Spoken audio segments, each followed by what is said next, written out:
Welcome to the Protagonist Pub. My name is Tammy, and this is where characters gather. Okay, it is February Pile of Possibility time, and there are some lessons learned from January. I put wickedly too many books on my January TBR. I knew it at the time. I did it anyway. I got a lot of reading accomplished in January, but not a lot of finishes. So I have two books that, as of the time of filming, it is Friday the 24th, are going to be holdovers into February. If I get them done before the end of the month, that will be fantastic. If not, they are rolling over into February. And so let's do the rollovers first. And there's one other I need to talk about. First, that is... let's see if I can grab it here. Okay. The one I need to talk about first is Evelina by Frances Burney. This was on the January pile, and there's absolutely nothing wrong with this book. I have read 30 odd pages in it, thoroughly enjoying it. It's completely epistolary. However, it is published in 1776, which is 36 years after the publication date of Pamela. And somewhere in those 36 years is the actual English novel. It is not, for me, Pamela. And this clearly reads as a novel. So, as I was getting dressed this morning, I realized I need to start a new video vlog series. And that is going to be the journey to discover what I think is the first true English novel. Now, this may be a very short vlog series. And it may take several. So I don't know at the time of filming what that's going to be or how long the series is going to be, but I'm going to take you along with me. And that also means I need to do a longer review of Pamela than is currently filmed, which you will see at the end of the month for the end of month wrap up. And Evelina is a novel. You can pick it up and read it as a novel. You will not question that fact. So I want to save it until I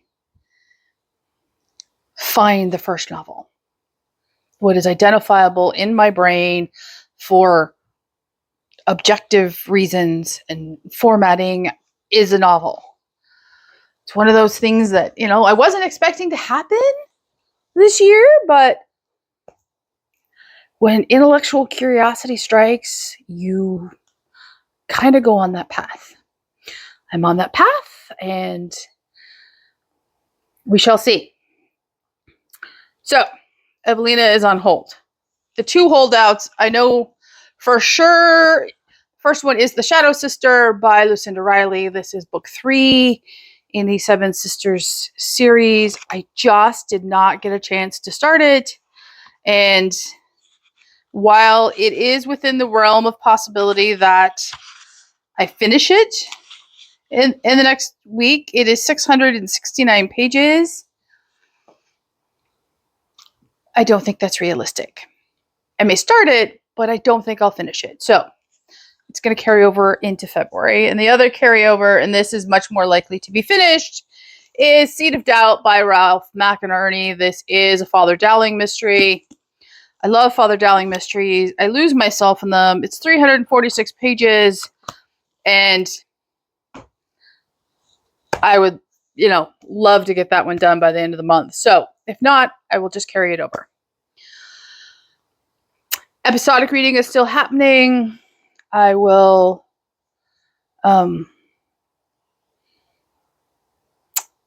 there's really nothing to update. If like a Sherlock story is completed, then I will share the in a wrap up the Sherlock one. But most of them are episodic, so we shall see. Okay, so what else am I going to read? So let's do Catholic fiction first. And it was not, January was a very up and down month in Catholic fiction. Like there were some very definite highs. Catholics by Brian Moore was a definite high. Father Dowling Mysteries are a definite high. And then there were some very big lows. Michelle of Magic, very big low. So I have a couple on my Kindle for Catholic fiction. 2 are specifically Catholic fiction, and 1 is not marketed as Catholic fiction or religious fiction in any sense. However, I do know the author is Catholic fiction, or is Catholic, and I have truly appreciated his coverage of the Brandon Sanderson debacle and his gaming coverage on upcoming video games this month. And he is an indie published author, and I want to give him a try. I'm okay that it isn't marketed as religious fiction. I know the man is Catholic. A, he says so, and B, his commentary and pushback against the nonsense has been from a very Catholic perspective. So I'm giving him a chance. And that book it is the first book in the Adventures of Baron von Monocle series. And that book is For Steam and Country by John Del Rose and Arrozo. This is a young adult steampunk series. All his books are available on Kindle Unlimited. It is 331 pages, and I will read you the description. The world's only airship is hers to command. Can she save her kingdom from destruction? Zara von Monocle is called to take command of the legendary airship Liliana to help stave off the evil Rybrinth Empire's recent advances. The Rybrinth's army creeps ever closer, ravaging towns and villages along Ruslandia's border. To make matters worse, the enemy invaders have tapped into the supernatural forces with incredible destructive power. But Zarya is a simple farm girl, raised away from the excitement of her adventurer father's life of airships and gadgets. Before he disappears, he tried to shelter her from the dangers of the world and their family's ties to the worst of tyrants, the Iron Emperor of Rybrinth. Zarya must grow up quickly and learn to become a leader before she loses the life her father tried to build for her. It sounds fantastic, and I am more than willing to dive in and give it a chance. More than willing. Okay. Next up, and this is Catholic fiction, and you will understand that from the description the author has provided for the book. That is Groom for Marriage, a Catholic contemporary mystery romance by R. Shannon. This is the first book in the Ryan Mullardy Private Investigation series. And book 1 is not available on Kindle Unlimited, but most of the other books are, I believe. Here's the description. Colleen is married to the handsome and successful Jacob Kessler. Things are wonderful for about 9 months. She then detects a change in his behavior. Her mom explains away these changes as her husband's work ambitions. But are they? Ryan Mullardy is a young private investigator trying to get his relationship with Angelica on track for marriage. But things keep going awry. Unexpected truths begin to seep out during his counseling sessions with Father Liam. Will Ryan be able to save the relationship and get it back on track to marriage? Father Liam and Mike Mullins his brother, are scheming to convince his wife Maria to move up north so the brothers can be together again. Will the guys be successful on their secret campaign? Will they all get what they want? Or will the hand of fate enter the scene and rearrange things? Trigger warning.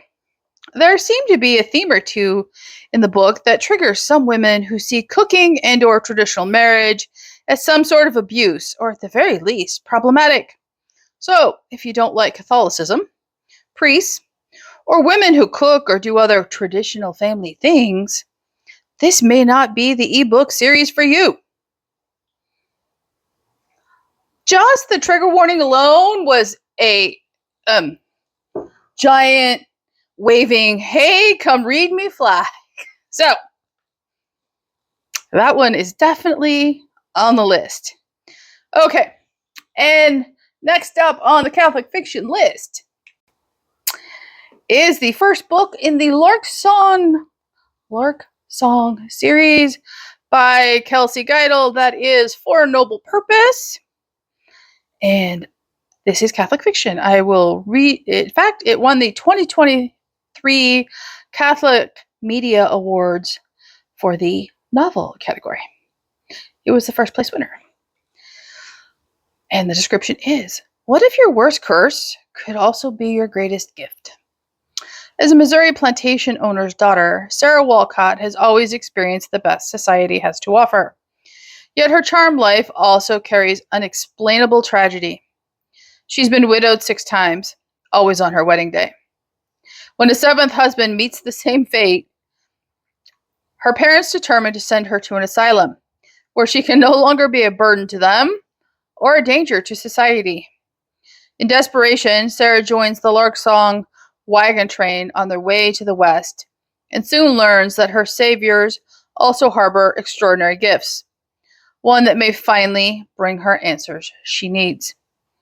Anxious to be free from a family legacy he would rather not claim, in a slave-built society he doesn't support, Tobias Lark believes the only way to find his perfect town is to create it himself. Joined by his 3 brothers, he sets out for the Washington Territory with a collection of carefully curated supporters, all determined to build a new life in the West. When a young plantation widow unexpectedly joins their party, he fears the curse she carries will crack the solid foundation upon which all his plans are built. With each step along the trail, Tobias and Sarah encounter hardships that test their resilience and threaten the idyllic life they are searching for. Will they stand together in the face of adversity, or is the community of Lark Song just another unobtainable fantasy? I purchased all 3 books in this series. There is a 4th book coming out this year, and this is 339 pages. And yeah, that is the Catholic fiction for February. It is a little varied, and I am looking forward to all of them, to be honest. I'm especially looking forward to John's book. His videos of late have been fantastic and helpful and have avoided us making a couple of purchases we probably would have made otherwise. Okay, what's next? Next up would be an audio listen. This is for Anne's Reading the Classics Challenge 2025. And the prompt for February is to read a Gothic novel. I have 2 choices. The first choice would be The Hound of the Baskervilles by Sir Conan Arthur Doyle. It was going to be part of my episodic reading anyway at some point this year, so I'm just moving it up in the I'm taking it out of order in the book. But it perfectly fits it. It fits some of the challenge prompts as well, so we're good there. The second choice for Anne is also on my Read Your Life challenge. This is an Audible listen. That is The Shivering Sands by Victoria Holt. And I know I have read this recently. I'm not going to reread the description for this one. The audiobook for this is, how long is it? 11 hours and 45 minutes. This was published in 1969. Do not recall reading this particular Victoria Holt. I am looking forward to it. She writes incredibly atmospheric, great romantic suspense. So I will be completely in love with that book. I have no doubt. Okay. And for Jane's Christian Fiction Reading Challenge, the prompt for February is to read a favorite author. And this will finish a series for me. I am choosing Counterfeit Faith by Crystal Cadell. This is the third book in the Hidden Hearts of the Gilded Age series. And I know I read this description on the February Reading Challenge recommendation video, which I will link in the description box below. So those take care of those two. That brings me to Amanda's Southern Comfort Reading Challenge. And the February prompt is a book with sweet food or tea. And there is no better choice for that than the book club choice for February, Jane of Austen by Hilary Mantel Lodge. It's all about food. It's all about sweets and tea and recipes. And I am ready for this Sense and Sensibility retelling. I'm very happy about this. Okay. That brings me to the Jane Austen birthday celebration. And this month's choice is Sense and Sensibility. And I am sure I have read this. I do not remember it, but I am looking forward to it. It is one of the longer Jane Austens. My version is 374 pages. And I'm hoping, y'all say a prayer that I actually like this Jane Austen. Because right now, Jane Austen is a 0 out of 2 for me. Did not expect that going in, but, there's hope. There's, some more Jane Austens on the shelf behind me. There's always hope. That brings me to my buddy read. I am reading this with Amanda. This was a birthday book. That is Of Love and Treason by Jamie Ogle. I know I talked about this in a recent video as well, so I'm not going to read the back of it. It is perfect for the month of February. It's about St. Valentine. Like I said, I'm a little leery going in, but I still want to know, so we shall see. We shall definitely see. Okay. I am blowing through this very quickly. I'm actually glad. So let's talk about Dave reads.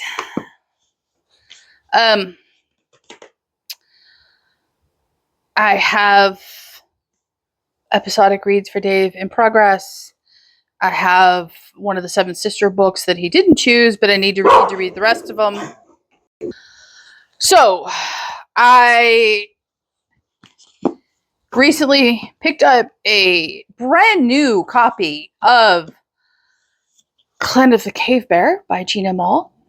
It's the only one I've actually had to purchase from a retailer, but as you know, he picked the second book in the Earth's Children series for me to read. So since I read this book when it came out, and it was first published in, I believe, 1980. Yeah, 1980. I read it not long after that. I need to reread this before I read book 2. So we're going to work our way through it in February. And it is not as long as I recall it being. It is under 500 pages. I can do that. It's one bite at a time. It's no big deal.